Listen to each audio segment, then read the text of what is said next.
Picture this. You're dating an absolutely gorgeous woman. She's not just pretty. She's sharp, witty, magnetic. Every man in the room notices when she walks by. And you're the lucky guy walking beside her. You treat her like a queen. Flowers, expensive dinners, constant good morning texts. Endless effort to prove you're the perfect gentleman. On paper, you're doing everything your mother told you a woman would want. Yet here's the gut punch. You feel her slipping away. The spark is fading. Her eyes don't light up anymore. And deep down, you know something is wrong. You're confused, blindsided, and desperate to understand why. What I'm about to tell you will completely shatter everything you think you know about women and relationships. The uncomfortable truth that 99% of men refuse to accept is this: the more secure a woman feels in your affection, the faster her desire for you dies. Female psychology doesn't reward certainty, it thrives on uncertainty. For her to love you, chase you, and remain loyal, she must feel like she's reaching upward, like she's earning you rather than sitting on a throne above you. When you put her on a pedestal, when you make her the prize, you silently sign your own death warrant. This is why most men fail, because they cannot handle the idea that love isn't built on fairness, but on imbalance. Now, don't misunderstand me. I'm not talking about cruelty or abuse. I'm talking about grasping the deep psychology of attraction that runs beneath her conscious awareness. The instincts that evolution carved into her brain millions of years ago. You don't have to be toxic or violent. You simply have to stop giving away your affection like it's worthless. And if you stick with me for the next 15 minutes, I'm going to reveal the exact psychology behind why women lose interest in men who treat them well. And, more importantly, how you can use this knowledge to create the kind of deep, lasting attraction that most men only dream of. This is going to be one of the most important videos you'll ever watch about women's psychology. Because what I'm about to show you will destroy everything you think you know about women and give you the power to finally understand why she leaves the nice guy and clings to the man who makes her fight for him. So pay attention. Here's the first golden rule. Women are hardwired to seek men with higher survival value. This isn't a choice. It's not about what she likes. It's not about what she writes on a dating profile. It's the brutal algorithm of evolution running in her subconscious. For millions of years, a woman's survival and the survival of her children depended entirely on choosing the man who could protect, provide, and outlast other men. The ones who fell for the harmless nice guy with flowers and endless validation. Their bloodlines were wiped from history, because when a neighboring tribe attacked, or when the winter demanded strength and resources, the nice guy wasn't enough. This biological programming is called hypergamy, and it's still active in every woman's subconscious mind today. Only the strongest, most resourceful, most dominant men carried their genes forward. That pressure created female instincts that still dominate her psychology today. Pregnancy made women vulnerable. Child-rearing required enormous resources. One bad choice in a man could mean death for her, for the child, for her entire future. That evolutionary pressure carved hypergamy into her DNA, the constant drive to select men of higher value than herself. And here's the kicker, it never switched off. Even though modern life has grocery stores, police, and comfort, her brain is still running the ancient survival code. She can't stop it. She doesn't control it, and she doesn't even consciously recognize it. When she perceives your value as equal to, or worse, below hers, her attraction circuitry collapses. Her subconscious rejects you, not out of malice, but out of biology. This is why being needy, desperate, or overly accommodating destroys you. You might think you're proving love, but what you're actually doing is broadcasting weakness. Her instincts read that weakness as unworthy, and her attraction starts dying immediately. That's why good guys keep losing, because they never understood the evolutionary filter that governs her desire. And until you learn to project higher value, every flower, every compliment, every sacrifice you make only pushes her further away. This brings us to the concept of sexual market value, or SMV. Think of dating like a ruthless marketplace where everyone is silently ranked. Every man carries a label. Every woman scans and calculates. Your looks, resources, personality, and status all play a role. But here's the brutal truth. Women are only genuinely attracted to men whose SMV they perceive as higher than their own. That word perceive matters more than anything. Because what drives her isn't reality, it's her interpretation. You can have the car, the job, the body, and still lose if your behavior betrays neediness. Women don't respond to men who hand over their value on a silver platter. They respond to men who radiate it without begging for recognition. Here's the mistake most men make. They believe external markers, career titles, money, height, muscles, automatically buy attraction. But women are wired to filter far deeper. They're scanning for behavior that signals abundance versus desperation. I knew a lawyer who had everything: 6 figures, a BMW, sharp suits, a chiseled body. On paper, he should have been irresistible. In practice, women ditched him within weeks. Why? Because his behavior destroyed him. He overinvested, rearranged his life for them, drowned them in compliments, and always made himself instantly available. Despite his high-value lifestyle, his neediness exposed weakness. His value collapsed. He wasn't a prize, he was a servant. Now compare that to another man, a bartender living in a cramped apartment, broke by most standards. Yet women were obsessed with him. They competed for his attention, lingered around him, chased him. Why? Because he had what the lawyer lacked, an abundance mindset. He teased women, carried himself with confidence, and never acted fazed when they delayed replies or played games. His frame said, "I've got options, take it or leave it." Women couldn't resist. His SMV skyrocketed because perceived value always outweighs actual value. That's the cruel lesson. Women don't care about your resume as much as you think. They care about how you act when tested. Do you panic when she cancels plans? Do you beg when she pulls back? Do you smother her with compliments to keep her interested? If you do, you've already lost because your behavior screams one message, louder than any title, car, or paycheck ever could: "Please don't leave me." And the moment she senses that desperation, she stops chasing and starts planning her exit. Women are constantly scanning for social cues about your value relative to other men. They're not listening to every word you say as much as they're reading your behavior. How do you handle rejection? Do you get defensive? How do you react when she tests you? Do you fold or do you stand your ground? These subtle cues matter far more than your bank account or your biceps. Because while men show their worth with external markers, women judge you on the invisible signals that reveal whether you're actually high value or just pretending. Here's the second golden rule. The less certain she is about your interest level, the more mental energy she invests in you. That's not romantic, it's psychology. Human beings crave what's scarce and undervalue what's guaranteed. When you broadcast your obsession too soon, texting non-stop, praising her constantly, bending over backward, you kill the mystery. She no longer has to earn your attention because you're throwing it at her like a desperate salesman. Certainty is poison. Mystery is fuel. Think about the typical guy. He meets her, feels the spark, and by the next morning he's texting, "I had such an amazing time. You're incredible. When can I see you again?" His neediness oozes through every word. He's already given away the prize. Now compare that to the man who waits. He lets days pass, then sends a short, decisive message. "Coffee Tuesday, 3 p.m. No begging, no praise, no proof that he needs her. Which one does she think about more? The first guy. She files him away as safe, predictable, boring. The second guy, she's hooked, wondering what he thinks, wondering why he isn't chasing. That uncertainty forces her brain to invest energy.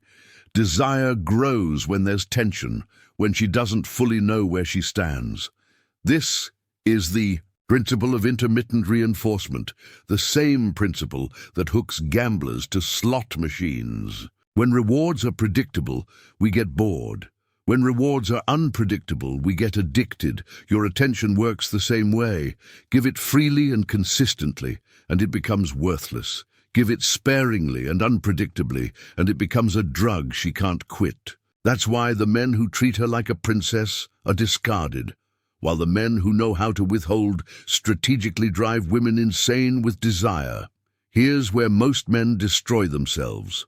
They spend their entire emotional budget in the first week. They drown her in compliments, agree with everything she says, and bend their lives around hers. They think this proves their worth. What it really proves is that they have no worth outside of her, and women pick up on this instantly. She doesn't need you to say, "I love you." She sees it in how fast you reply, how you light up like a boy every time she appears, how you cancel plans to fit her whims. Those behaviors scream one thing: you're the prize, I'm just lucky to be here. And nothing kills attraction faster than that imbalance. Women want to feel special, but they want to earn that feeling.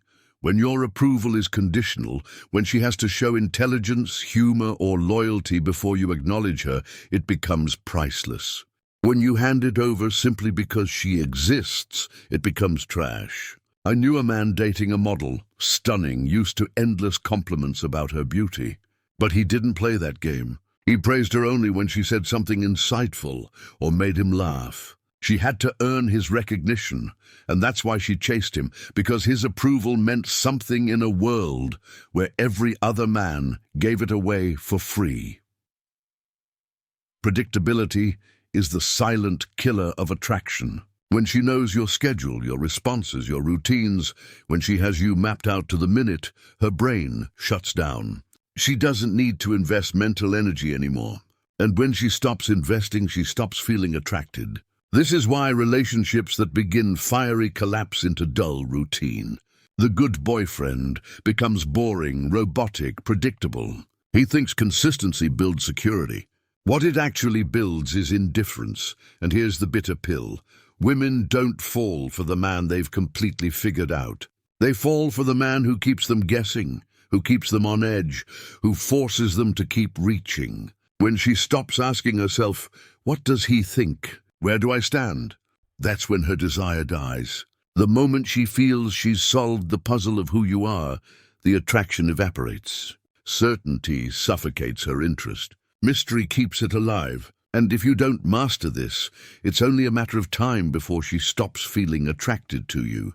This is why the bad boy stereotype is so powerful. It's not that women consciously want a man who treats them poorly.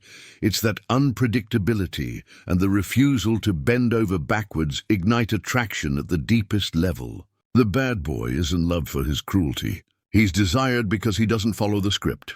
He keeps her guessing, and her brain interprets that uncertainty as value. Meanwhile, the good guy who tries to prove himself with constant kindness ends up being suffocatingly predictable.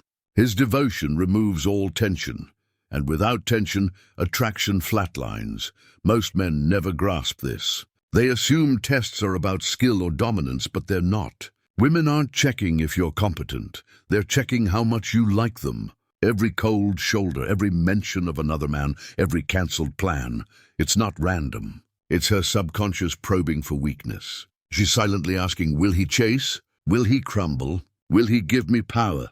When you fail by begging, by rescheduling instantly, by showering her with reassurance, you reveal your value is lower. And once she knows you like her more than she likes you, the balance is broken. Attraction collapses. Take the comparison test. She mentions an ex or points out another man's looks. The weak man gets jealous, puffs up, or competes. The strong man shrugs, maybe even agrees because he's not threatened. Or the availability test, she cancels last minute. The weak man rushes to reschedule. The strong man calmly makes other plans. The attitude test, she throws attitude. The weak man begs, "What's wrong?" The strong man mirrors her indifference until she corrects herself. Passing these tests has nothing to do with manipulation. It's about frame. It's about demonstrating that you don't live or die on her approval. And here's the biological truth. When she perceives your value as equal or lower, her body literally begins rejecting you. Attraction isn't a conscious decision. It's subconscious software. Her instincts scream, "This man isn't strong enough. Don't reproduce with him." It shows up as irritability, disinterest, even physical aversion. This is why so many women suddenly lose intimacy with long-term partners. It's not that they stopped loving. It's that their instincts decided the man is too weak, too low value, too easy. To her survival brain, he's a liability and she checks out. That sounds brutal, but it's also liberating. Because once you understand this, you stop taking rejection personally. You realize it's not about who you are, but about how you show up. Women aren't punishing you. Their instincts are filtering you. If you change the behavior, you change the response. Attraction can be reactivated, but only if you kill the weakness. Most men can't handle this truth. They cling to the idea that love should be about being nice, being supportive, being endlessly available. But women aren't built to crave that.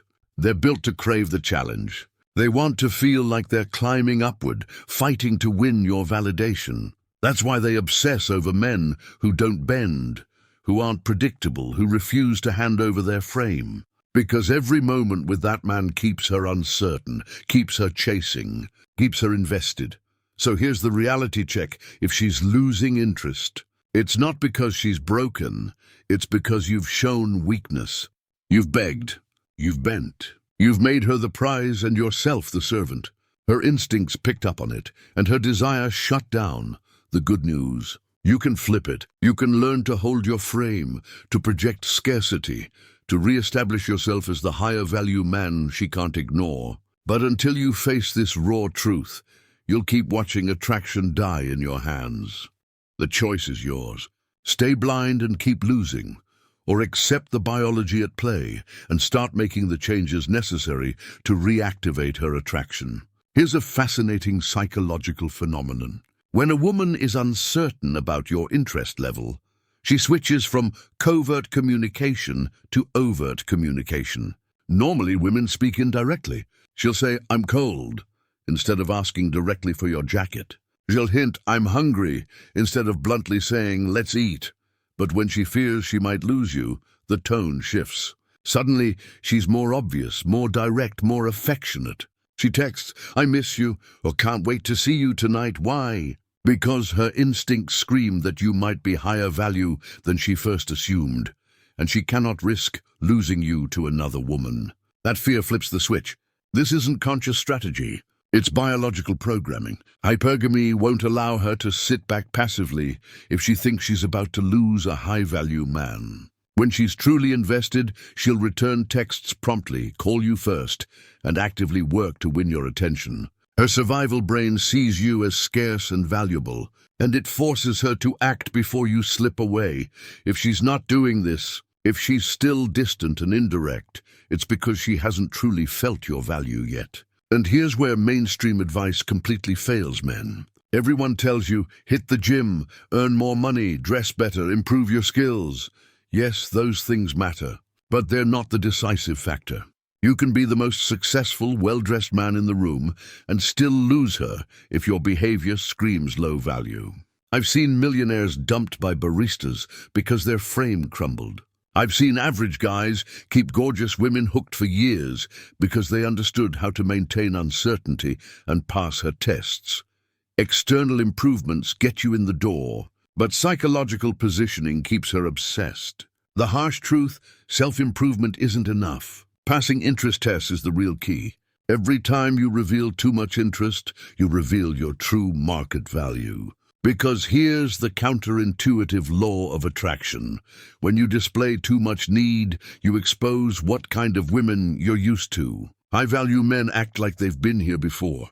Low-value men act shocked just to be chosen. That's why revealing interest kills you. It doesn't just tell her you like her. It tells her exactly where you rank. And in that moment, her subconscious decides if you're the prize or just another desperate man begging for validation. That's why the simplest, most effective strategy is this: stop revealing interest like a rookie. Because revealing interest reveals your sexual market value. This is probably the most counterintuitive part of female psychology. Women consistently choose men who treat them worse over men who treat them better.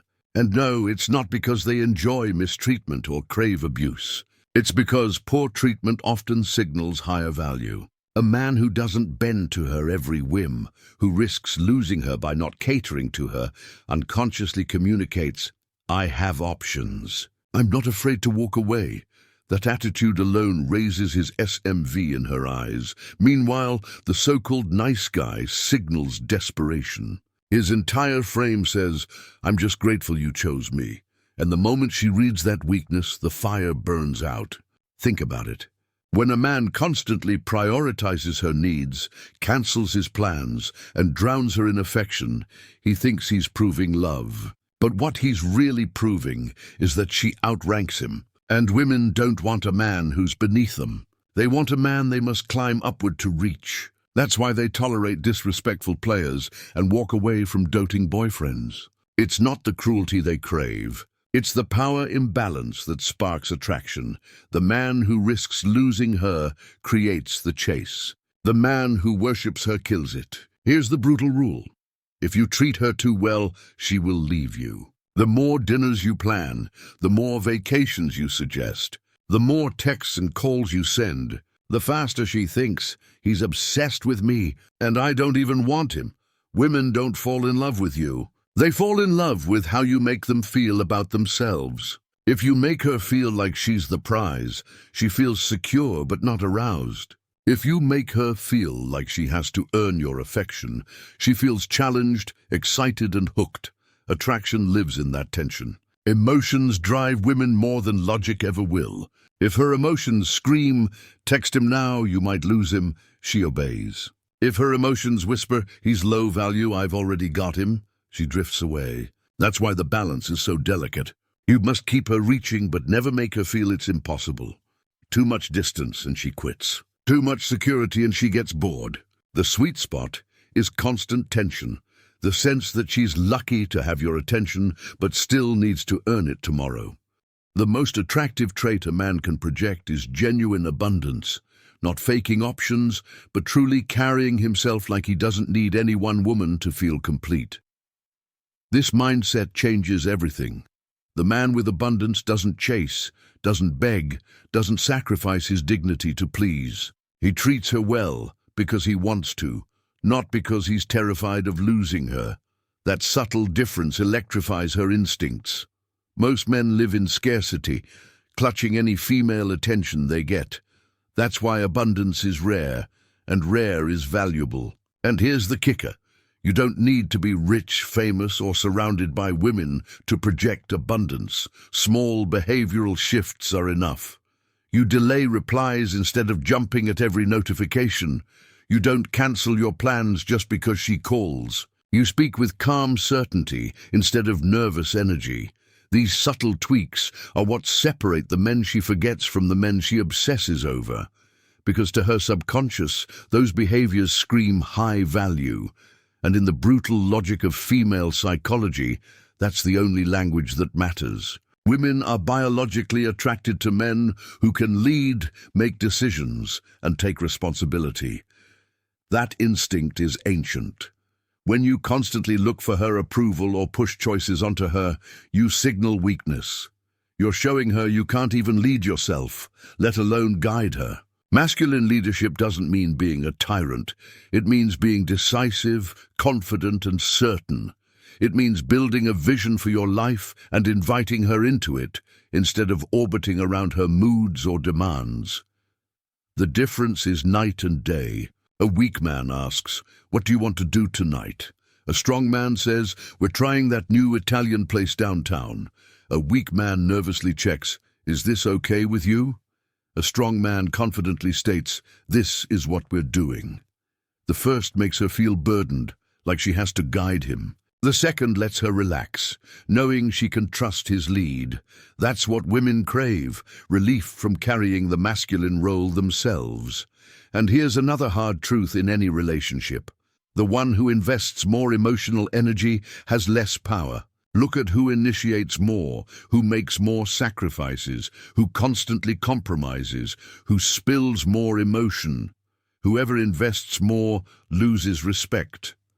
And once respect dies, attraction follows. This doesn't mean never caring. It means being deliberate. Let her invest first, then meet her effort. Don't be the one who's always chasing, always folding, always proving yourself. Equality of investment keeps attraction alive. Imbalance kills it every time. Frame control ties all of this together. Your frame is how you see reality, your perspective, your standard, your identity. Women test this relentlessly. They push, provoke, and challenge, not to ruin you, but to measure you. They want to see if your frame will hold. The weak man caves, argues, explains himself, or abandons his beliefs just to please her. The strong man stands firm without shouting. He doesn't explain or beg. His quiet confidence communicates, "This is who I am. Take it or leave it." When she sees your frame as unshakable, she feels safe. When she sees it collapse, her instincts label you as weak, and her desire collapses with it. This leads to the most painful truth. Love and attraction are not the same. Love is about care, comfort, compatibility. Attraction is about tension, uncertainty, and challenge. Men fail because they pour themselves into love while neglecting attraction. They think being supportive, stable, and endlessly giving will secure her. But without attraction, love becomes meaningless. She might love you as a person, but she won't crave you as a man. She'll stay out of convenience or guilt, but never with passion. Eventually, she'll leave anyway. The men who succeed long-term understand the balance. They provide love without killing the spark. They commit without becoming needy. They support without surrendering leadership. They create safety, but never erase challenge. She feels cared for, yet still compelled to earn his approval. That combination keeps her hooked for years, while other men get discarded after months. So now the choice is yours. Keep following the nice guy blueprint and watch women keep drifting away, or accept the uncomfortable reality of female psychology and finally flip the script. Stop chasing her. Stop proving yourself. Stop being predictable. Start being the man who leads, who holds his frame, who gives his attention like a scarce resource. The man she feels privileged to win over, not the man begging to win her. Because at the end of the day, this is the psychology of female attraction in its rawest form. It doesn't care about fairness. It doesn't care about your feelings. It simply operates. Ignore it and keep losing, or master it and watch every relationship transform. The decision is yours. Use it wisely, and everything will.